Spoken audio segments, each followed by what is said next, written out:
അതാണ് ഖുതുബി. ദർസ് നടത്തുമ്പോൾ ബാത്റൂം കക്കൂസിന്റെ സൗകര്യങ്ങളില്ലാത്ത കാലത്ത് ഒഴിഞ്ഞ കുറ്റിപ്പൊന്തകളിലേക്ക് നീങ്ങിയിരുന്ന കാലത്ത് രാത്രിയിൽ ഉസ്താദ് കക്കൂസിൽ പോയി വരുമ്പോൾ ഉസ്താദിനൊരു മൂർഖൻ പാമ്പ് കടിക്കുകയാണ്.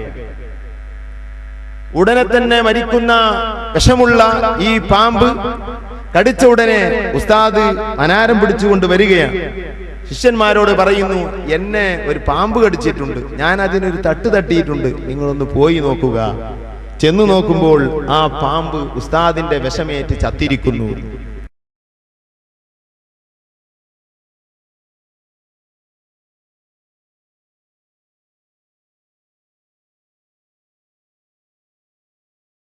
പക്ഷേ വിശ്വാസമില്ലാത്തതോ വിശ്വാസമില്ലാത്തതൊന്നും ഞാൻ പറഞ്ഞിട്ടില്ല. ബഹുമാനപ്പെട്ട ഉസ്താദിനെ പറ്റി ഞാൻ കുറെ പ്രസംഗിച്ചിട്ടുണ്ട്, പലരും പ്രസംഗിച്ചിട്ടുണ്ട്. ഉസ്താദിനെ സ്നേഹിക്കുന്നവർ പ്രസംഗിക്കാതിരിക്കൂല. അങ്ങനെയല്ലേ ഉസ്താദിന്റെ അവസ്ഥ? ആരെ പറ്റിയാ പിന്നെ നമുക്ക് പറയാനുള്ളത്? കുറെ ആളുകളെ പറ്റി നമുക്ക് പറയുമ്പോ മറ്റേ മുഹീദ്ദീൻ ശൈഖ് തങ്ങൾ പറഞ്ഞ പോലെ തന്നെ എല്ലാരെ കോഴിയും കുകി അടങ്ങുമേ മുഹീദ്ദീൻ കോഴിക്ക് യാമത്തോളം കൂകും. ഈ സ്വഭാവമാണ് എ പി ഉസ്താദിന്റെ സ്വഭാവം. ഏത് വിഷയത്തിനും മുമ്പേ പറ്റി പറയാനുണ്ടാവും, എല്ലാ കാലത്തും പറയാനുണ്ടാവും. എന്താ ചെയ്യൊരു മനുഷ്യൻ അല്ലാഹു തആല എത്ര പൊക്കിയാൽ. ഞാൻ അങ്ങനെ പറഞ്ഞു ചാലിയത്ത് ഒരു പ്രസംഗിച്ചപ്പോ പറഞ്ഞു, അല്ലാഹു എ പി ഉസ്താദ് അറിയാതെ അല്ലാഹു എന്തെങ്കിലും ചെയ്യുന്നുണ്ടെന്ന് തോന്നുന്നില്ല എന്ന് പറഞ്ഞു. അല്ലോ ബദരീങ്ങളെ കുടുങ്ങി.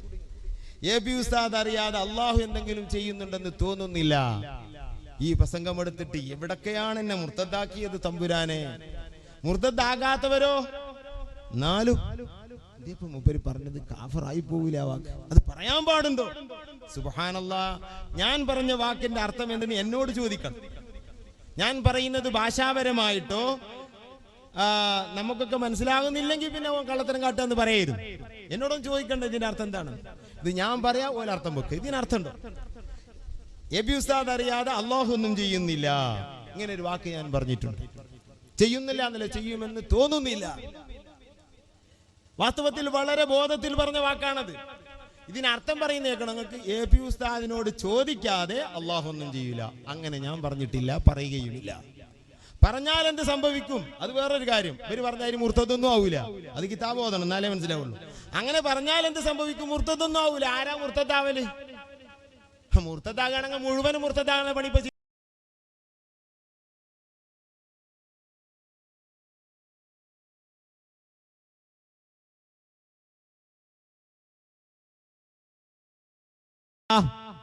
കല്ലായിയിൽ നിന്ന് ഒരു ഹോട്ടലിൽ കയറി ഇറങ്ങിയപ്പോൾ പത്രത്തിൽ ഇന്ദിരായുടെ ചിത്രം കണ്ടപ്പോൾ വൈലത്തൂർ ബുഖാരി തങ്ങൾ എന്നോട് പറഞ്ഞതാ, ബഹുമാനപ്പെട്ട സി എം വലിയുള്ളയും കൂടെയുണ്ട്. സി എം വലിയുള്ളാനോട് പറഞ്ഞു, ഈ പെണ്ണാണല്ലോ നിങ്ങളൊക്കെ ഭരിക്കുന്നത് എന്ന് പറഞ്ഞു. ഈ പെണ്ണാണല്ലോ നിങ്ങളെ ഭരിക്കുന്നത്. ബഹുമാനപ്പെട്ട സി എം വലിയുള്ള പറഞ്ഞ്, അവളെ ഞാൻ സസ്പെൻഡ് ചെയ്തിരിക്കുന്നു. നോക്കി, നിങ്ങൾ ഭരിക്കുന്ന ആളെ അങ്ങോട്ട് സസ്പെൻഡ് ചെയ്യാൻ പറ്റുമോ? അപ്പൊ ഇവരാണ് അങ്ങോട്ട് ഭരിക്കുന്നത് എന്നത് കാണിച്ചു കൊടുക്കാം. എന്താ പറഞ്ഞത്? ഞാൻ അവളെ സസ്പെൻഡ് ചെയ്തിരിക്കുന്നു. ആരെ? ഇന്ദിരനെ. ആർക്ക് കഴിയും? അതാ ഇറങ്ങുന്നു അവളെ, മുറാർജി കയറുന്നു. ആരാ സസ്പെൻഡ് ചെയ്തത്? ആരാ അവിടെ ഭരിക്കുന്നത്? ആരാക്കണം ഇവിടെ? ബഹുമാനപ്പെട്ട ഖുതുബുൽ ആലം സി എം വലിയുല്ലാഹി, അല്ലാഹുവിന്റെ ബർക്കത്തോടെ നമ്മൾ നന്നാക്കട്ടെ.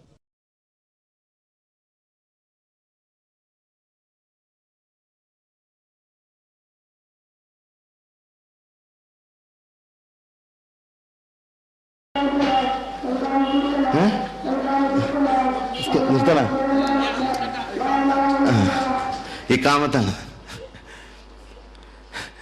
നമ്മളെ ജിദ്ദയിലുണ്ട് ഒരു സെയ്ദൽ ബിലർ, ഇവിടെ ഉണ്ടാവുമോ ഒരു വർഷം മുമ്പ്. കുണ്ടൂർ ഉസ്താദിന്റെ ആളാവും. ഒതുക്ക് കോളേജിന്റെ വേണ്ടി ഓടി നടക്കുന്ന ഒരു മനുഷ്യനാണ്, നല്ല മനുഷ്യനാണ്. അദ്ദേഹത്തിന്റെ കയ്യിൽ നിന്ന് ഇക്കാമ നഷ്ടപ്പെട്ടു. ഇക്കാമത്ത് കൊടുത്തപ്പോൾ ഓർമ്മ ഇക്കാമ നഷ്ടപ്പെട്ടു. എന്നോട് മൂപ്പര് തന്നെ പറഞ്ഞ, കുണ്ടൂർ ഉസ്താദ് ജിദ്ദയിൽ വന്നു. ഉസ്താദിന്റെ ജീവിതമൊക്കെ ഒരു രസകരമായ വലിയൊരു കാര്യമുള്ള ജീവിതമാണല്ലോ. അല്ലോ ഒത്തിരി ഒരു എന്താണ് എളിമയുള്ള ജീവിതം, ഒന്നും ഒരു കനല്ല. എന്നാൽ എല്ലാ കന അതിൻ്റെ ഉള്ളിൽ നടന്നിട്ടുണ്ടാവും. അപ്പോൾ ഇയാൾ ചെന്നിട്ട് എൻ്റെ ഇക്കാമ നഷ്ടപ്പെട്ടിക്കണ് ഉസ്താദേ. അങ്ങനെ ഇപ്പോൾ ഒരാൾ പറയുമ്പോൾ എനിക്ക് ഇക്കാമ ശരിയാകാൻ വേണ്ടി ഇത് ആർക്കണോ അല്ലെങ്കിൽ അതിനുള്ള എന്തെങ്കിലും വഴി ഉണ്ടാക്കി തന്നെന്നല്ലേ. കുണ്ടൂർ ഉസ്താദ് ഉടനെ തന്നെ ഒരു കടലാസ് എടുക്കാൻ പറഞ്ഞു. സൈദൽവി എന്നോട് പറയാം, മൂപ്പര് ഉണ്ടൂർ ഉസ്താദ് എഴുതുക, അൽ ഇഖാമത്തു സുന്നത്തുൽ റിജാലി വന്നിസാ ഫാഖിം യാ സൈദലവി ബിഗൈരി ഖൗഫി സുൽത്താനിൻ വലാ ശൈത്താൻ. അൽ ഇഖാമത്തു, ഇഖാമത്ത് എന്നുള്ളത് സുന്നത്താണ്. ഇഖാമ സുന്നത്തേ ഉള്ളൂ. ഇഖാമത്ത് കൊടുത്തില്ലേ പോ, ഇഖാമ അത് ഈ ഇഖാമാണ് ഇപ്പൊ മൂപ്പര് പറയണത്. അതോടുകൂടെ മൂപ്പര നാവിൽ അനക്കത് സുന്നത്തുള്ള നിർബന്ധമൊന്നുമില്ല എന്ന് അതിൽ അർത്ഥമുണ്ട്. അല്ലിക്കാമത്ത് സുന്നത്തുല്ലി റിജാലി വന്നിസ്, ആണുങ്ങൾക്കും പെണ്ണുങ്ങൾക്കും സുന്നത്തുള്ള ഒരു കാര്യമാണ് ഇക്കാമത്ത്. അത് സുന്നത്തുള്ള നിർബന്ധമില്ല. അതുകൊണ്ട് ഫാഖിം യാ സൈദൽവി നീ ജിദ്ദയിൽ നിന്നോ മിൻ ഗൈരി ഖൗഫി സുൽത്താനിൻ വലാ ശൈത്താൻ, ശൈത്താന്മാരും പേടിക്കണ്ട സുൽത്താന്മാരും പേടിക്കണ്ട. ഈ ഇക്കാമന്റെ പോക്കറ്റിൽ വെച്ചിട്ട് ഞാൻ ഒരു കൊല്ലം ഒരു പ്രശ്നവുമില്ല, ഒരു ചെക്കിങ്ങും ഇല്ല നടന്നു നിന്നോട് സൈദൽവിയിലേര് പറഞ്ഞു. അയാളൊരു കാർ ഓട്ടിയിട്ട് ഇങ്ങനെ പിരിവിനടക്കല, ജോലിന്റെ ടൈം കഴിഞ്ഞാൽ എത്ര പോരം ചെക്കിങ് വരും. ഉസ്താദിന്റെ കറാമത്താണ്. അതുപോലെ ഇക്കാമത്ത് സുന്നത്താണ്. ഏതായാലും നിർബന്ധമല്ലേ, കുറച്ച് കഴിഞ്ഞിട്ട്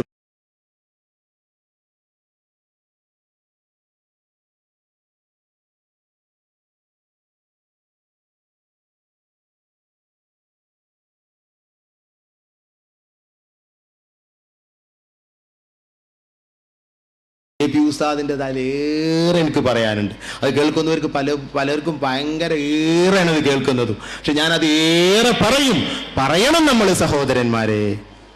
അള്ളാഹുവിൻ്റെ ഔലിയാക്കളെ സംബന്ധിച്ച് ജീവിച്ചിരിക്കുന്ന ഔലിയാക്കളാണ് അവരൊക്കെ. എല്ലാം നമ്മൾ അങ്ങനെ അവരൊക്കെ മനസ്സിലാക്കേണ്ടത്. പടച്ചോനെ പേടിയാണ് അവരെ പറ്റി പറയുമ്പോൾ. വലിയ വലിയ മഹാന്മാരാണ് അവരൊക്കെ. നമ്മൾ ഈ ബാഹ്യത്തിൽ കാണുന്ന സ്വഭാവമൊന്നുമല്ല അവരുടെ ഉള്ളു. വലിയ മഹാന്മാരാണ്. ബഹുമാനപ്പെട്ട CP അബ്ദുൽ ഖാദർ മുസ്ലിയാർ, അള്ളാഹുവിന്റെ ഖബർ സ്വർഗമാക്കട്ടെ, അദ്ദേഹം എന്നോട് പറഞ്ഞു, ഖാജാ തങ്ങളെ സ്വപ്നത്തിൽ കണ്ടത്രേ അദ്ദേഹം. ഖാജാ തങ്ങളോട് അജ്മീറിൽ നിന്ന് ചോദിച്ചു, AP ഉസ്താദിന്റെ സ്റ്റേജ് ഏതാണെന്ന്. എന്നോടത് CP ഉസ്താദ് തന്റെ വീട്ടിൽ നിന്ന് പറഞ്ഞതാ. അപ്പൊ ഖാജാ തങ്ങൾ പറഞ്ഞത്രേ, റുക്കുനും മിൻ അർക്കാനിൽ ഇസ്ലാം, ഇസ്ലാമിന്റെ ഒരു നെടുന്തൂണാണ്. അപ്പൊ CP ഉസ്താദ് തിരിച്ചു ചോദിച്ചത്രേ, പറഞ്ഞത്രേ, അത് ഞങ്ങൾക്കറിയാം, അതല്ല ചോദിക്കുന്നത്, സൂഫിയാക്കളെ രംഗത്ത് വല്ലതിലും AP ഉസ്താദുണ്ടോ, ഞങ്ങളെ ഉസ്താദുണ്ടോ എന്ന് ചോദിച്ചപ്പോ ഷെയ്ഖുനാണ് ചോദിക്കുന്നത്. അപ്പൊ അദ്ദേഹം ഹാജാതങ്ങൾ പറഞ്ഞത്രേ, പിന്നെ അതെ, ഔലിയാക്കളെ ഒരു ശൂറയുണ്ട്, ഒരു സംഘമുണ്ട്, അതിലൊരു മെമ്പറാണ് നിങ്ങളുടെ ഷെയ്ഖുന. മനസ്സിലാക്കണം. ഇവരെ സംബന്ധിച്ചൊക്കെ വേണ്ടാത്തത് കൽബിൽ വന്നാൽ അതേ സ്വഭാവം നമ്മൾ ചെയ്യുമെന്ന് ഓർക്കണം. ഉസ്താദിനെ സംബന്ധിച്ചൊക്കെ പലതും എഴുതുന്നവരും പറയുന്നവരും പ്രസംഗിക്കുന്നവരുമുണ്ട്. അത് കേട്ടാൽ കാതിന്റെ ബർക്കത്ത് നഷ്ടപ്പെടും, വായിച്ചാൽ കണ്ണിന്റെ ബർക്കത്ത് നഷ്ടപ്പെടും, പറഞ്ഞാൽ നാവിന്റെ ബർക്കത്ത് നഷ്ടപ്പെടും. എന്തേ ബർക്കത്ത് നഷ്ടപ്പെട്ടുണ്ടാകുക?